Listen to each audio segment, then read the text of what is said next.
এটা কোনো সাধারণ পাখি নয়, এটা বাংলাদেশের জাতীয় পাখি দোয়েল। আজ সকালে ব্যস্ত রাস্তার এক পাশে নীরবে পড়ে থাকতে দেখা গেল তাকে। চারপাশে মানুষের ভিড়, গাড়ির শব্দ, কিন্তু তাকিয়ে দেখার মতো সময় কারো নেই। যে পাখির কণ্ঠে বাংলার সকাল জাগে, আজ সে নিজেই নিস্তব্ধ। রাষ্ট্রীয় স্বীকৃতি থাকলেও মৃত্যুর পর যেন তার কোনো রাষ্ট্র নেই। আমরা বলি দোয়েল আমাদের গর্ব, আমাদের জাতীয় পরিচয়ের অংশ, কিন্তু বাস্তবতা বলছে ভিন্ন কথা। মরলে সম্মান কজনই বা দেয়? এই নীরব অবহেলার মাঝেই একজন মানুষ থেমে দাঁড়াল। রাস্তার পাশ থেকে তুলে নীল একটি প্রাণ, একটি প্রতীক।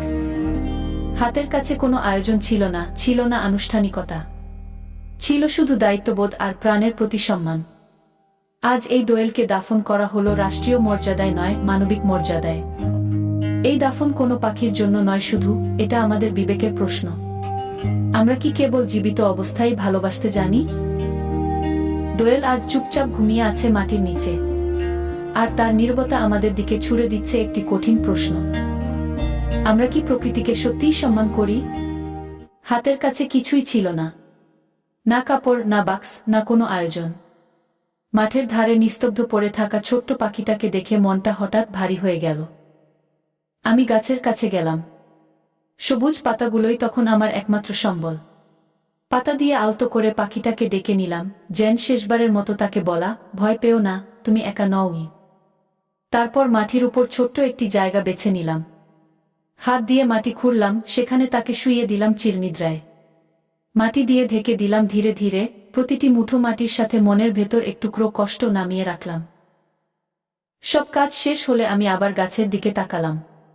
পাতা দিয়ে বানালাম একটি ছোট ফুল, অদ্ভুত সুন্দর, অদ্ভুত নীরব।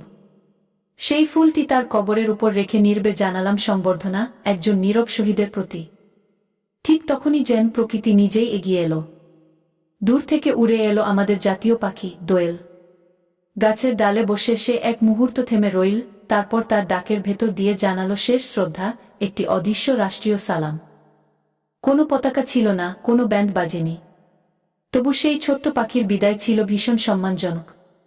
কারণ সম্মান আয়োজনের উপর নয়, মানুষের হৃদয়ের উপর নির্ভর করে। Platoon, halt! Platoon, salute!